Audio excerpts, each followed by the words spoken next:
আপনি জিকির করতে করতে ফেনা তুলে ফেলেন, আপনার জিকির থাকে শুধু মুখে, এই কারণে ওদের সঙ্গে আপনার ঝামেলা লাগে না। আরে সৈয়দ কুতুব রহমতুল্লাহ আলাইকে যখন ফাঁসির কাষ্ঠে চড়ানো হবে জেলখানার সিস্টেম অনুসারে, এর আগে ধর্মমন্ত্রী অথবা জেলখানার ইমাম তিনি আসলেন তাকে কালেমা পড়ানোর জন্য। তিনি বললেন কি জন্য এসেছেন? বলল আপনারে কালেমা পড়ানোর জন্য। তিনি বললেন নাটকের এই শেষটাও দেখাইয়া ছাড়লেন, তো এই যে কালেমা পড়াবেন বিনিময়ে কি পাবেন? বলল এটা আমার ডিউটির অংশ, এই ডিউটির কারণেই বেতন পাই, ভাতা পাই, রেশন পাই, সব সুযোগ সুবিধা পাই, এটা আমার দায়িত্বের অংশ। তিনি যে বাক্যটা বলেছিলেন স্বর্ণের অক্ষরে লিখে রাখার মতো, আরে তোমার কালিমা তোমার রুটি যোগায়, আমার কালিমাই তো আমাকে ফাঁসির কাষ্ঠে চড়ায়। আমার অপরাধ তো এটাই, লা ইলাহা ইল্লাল্লাহ বলেছি, নবীর অপরাধ তো এটাই। আতাকতুলুনা রাজুলান ইয়াকুলা রাব্বি আল্লাহ, রব্বুনাল্লাহ বলেছেন, হাসবুনাল্লাহ বলেছেন, আল্লাহু আকবার বলেছেন, রব্বুল আলামিন একমাত্র আল্লাহকে মেনেছেন।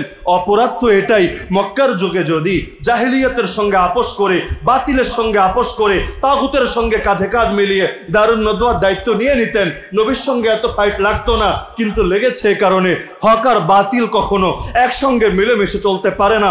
ওয়াকুল জাআল হাক্কু ওয়া যাহাকাল বাতিল ইন্নাল বাতিলা কানা যাহুকা। হক আসলে বাতিল পালিয়ে যাবে, বাতিল তো পালানোর জন্যই সৃষ্টি হয়েছে। আর আলো আসলে অন্ধকার থাকবে না, দিনের সূর্য উদিত হলে রাতের আধার থাকবে না, ইসলাম আসলে কুফর শিরক আর থাকতে পারে না।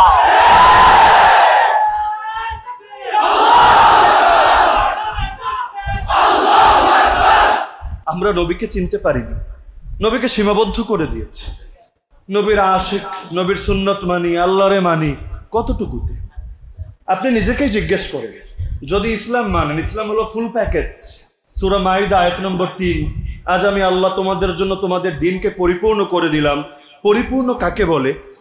যেটাতে না বাইরের কিছু অ্যাড হওয়ার দরকার আছে, না অন্যের থেকে ভাড়া করে নিয়ে চলার দরকার আছে। যদি বলেন ইসলাম পরিপূর্ণ, আজই নয় 1400 বছর আগেই। আপনার তো ডেমোক্রেসিরও দরকার নাই, ন্যাশনালিজমেরও দরকার নাই, সেকুলারিজমেরও দরকার নাই, আপনার তো দুনিয়ার কোনো বাতিল মতবাদের দরকার নাই, আপনার তো ইউরোপ আমেরিকার আদর্শের দরকার নাই, আপনার তো বন্ধু শত্রু রাষ্ট্র কোন রাষ্ট্রের আদর্শ হায়ার করার দরকার নাই। যদি বলেন ইসলাম পরিপূর্ণ, ইসলাম পরিপূর্ণ হওয়ার অর্থ কি? যে ইসলাম কেমনে বাথরুম করবেন এটা বলতে ভুলে নাই, যে ইসলাম কেমনে দাঁত পরিষ্কার করবেন এটা বলতে ভুলে নাই, যে ইসলাম কেমনে স্ত্রী সহবাস করবেন সেটা বলতে ভুলে নাই, যে ইসলাম কেমনে খাবেন এটা বলতে ভুলে নাই, যে ইসলাম কেমনে ঘুমাবেন এটা বলতে ভুলে নাই, যে ইসলাম কেমনে ওযু গোসল করবেন এটা বলতে ভুলে নাই। কেমনে ভাবলেন সেই ইসলাম রাজনীতি ভুলে গেল, অর্থনীতি ভুলে গেল, বিচার ব্যবস্থা ভুলে গেল, শিক্ষা ব্যবস্থা ভুলে গেল, সভ্যতা ভুলে গেল, সংস্কৃতি ভুলে গেল, রাষ্ট্রনীতি ভুলে গেল, পররাষ্ট্রনীতি ভুলে গেল। আরে কোন ধোঁকার মধ্যে আছেন? ইসলাম ভুলে নাই, আমরা ভুলেছি। দুর্বলতা ইসলামের না, দুর্বলতা আমাদের। দুনিয়া আমরা পরাজিত, এটা এই কারণে না ইসলামের আবেদন হারিয়ে গিয়েছে, ইসলামের শক্তি শেষ হয়ে এসেছে। আল্লাহর কসম দুনিয়াতে আমরা পরাজিত, এটা ইসলামের কোনো ত্রুটি না, ইসলামের কোনো দুর্বলতা না, ইসলামের কোনো ব্যর্থতা না, বরং এটা আমাদের দুর্বলতা, আমাদের ব্যর্থতা, নিজেদের অপরাধ নিজেদের কাঁধেই নিয়ে নিলাম। আমরা আল্লাহর ব্যাপারে কোনো খারাপ ধারণা করি না। আমার নবীর জীবনের প্রতিটা দিনেরই সাধনা ছিল ইসলামকে জিন্দা করা। আল্লাহু আকবার মুমিনের জীবনে সবচাইতে বেশি বলা বাক্য। সবকিছুতে দেখেন না আল্লাহু আকবার, বাক্য তো আরো আছে, সুবহানাল্লাহ নাই, আলহামদুলিল্লাহ নাই, কত কিছুই তো আছে, কত দোয়া আপনাকে শিখিয়েছে হাদিসে। কিন্তু আল্লাহু আকবার এত কেন? একটাবার কি ভেবেছেন? আপনার সকালে ঘুম ভাঙে আল্লাহু আকবার শুনে, আপনার দিন শুরু হয় আল্লাহু আকবারের আওয়াজে, আপনার রাত আসে সে আল্লাহু আকবারের ধ্বনি শুনে, রাতের বেলা ঘুমাতেও যান সেই আল্লাহু আকবার বলে নামাজ আদায় করে। তো সব কিছুতে আল্লাহু আকবার কেন? একটাবার কি ভেবেছেন এটা কি শুধুই মুখ পর্যন্ত রাখার জন্য আল্লাহ দিলেন? আপনারাই বলে আসলেন যার শুধু মুখে থাকে বুকে থাকে না তাকে বলে মুনাফিক, মুমিন বলে তাকে যার যতটুকু মুখে থাকে তার চাইতেও বেশি বুকে থাকে। নবী তো দোয়াই করতেন, আল্লাহুম্মা জাআল সারিরাতি খায়রাম মিন আলানিয়াতি ওয়াজআল আলানিয়াতি সালিহা। হে আল্লাহ আমার ভেতরটাকে আমার বাইরের চাইতে উত্তম বানিয়ে দাও, আমার বাহিরটাকেও সুন্দর বানিয়ে দাও। তো ভেতরে যা থাকবে এটা বাইরের চাইতেও সুন্দর হবে, এটাই তো ছিল নবীর দোয়া। আরে সেই আল্লাহু আকবারকে যদি বুঝতেন দুনিয়ায় জাহেলিয়ত জিন্দা না থেকে ইসলামে জিন্দা থাকতো। মদিনায় যাওয়ার পর চলেই তো গেল, এরপর কি দরকার হামলা করার আমাকে বলেন? মনে তো করা দরকার এটা বিদেশে চলে গেছে, আপদ বিদায় হয়েছে, রাজনৈতিক আশ্রয় আছে, ভালো কথা। আমাদের বিরুদ্ধে প্রোপাগান্ডা না ছড়ালেই হলো, আমাদের নিরাপত্তার জন্য হুমকি না হলেই হলো। আশ্রয় চাচ্ছিল আগ থেকে, ব্যবস্থা একটা হলো। আমাদের চাইতে দূরেও তো কম না, মক্কা মদিনার দূরত্ব কিন্তু একেবারে কম না।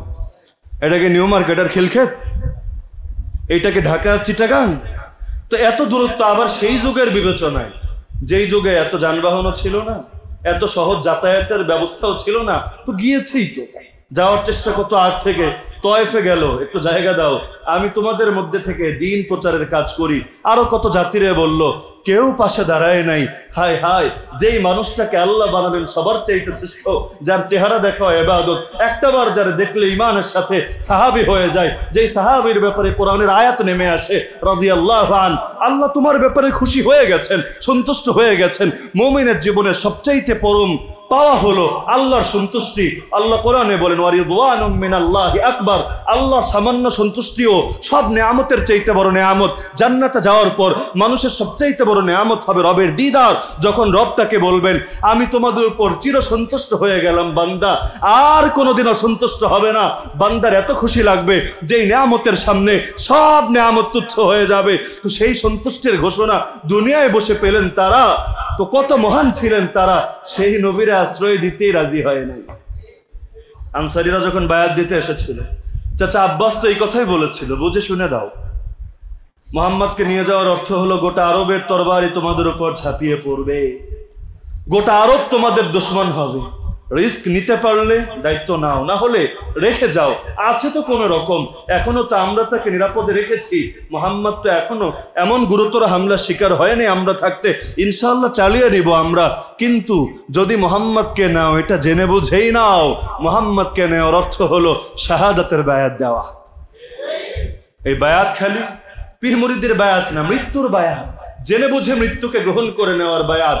যদি পারো তাহলে দাও, না হলে এখনই ওজোর জানিয়ে দাও। তাদের এক নেতাও বলেছে, এখন যদি বলো পারবো না, আল্লাহ ক্ষমা করলেও করতে পারেন, নেওয়ার পর যদি হাল ছেড়ে দাও, আল্লাহ কোনোদিনও মাফ করবেন না তোমাদের। তারপরও তারা গ্রহণ করেছে।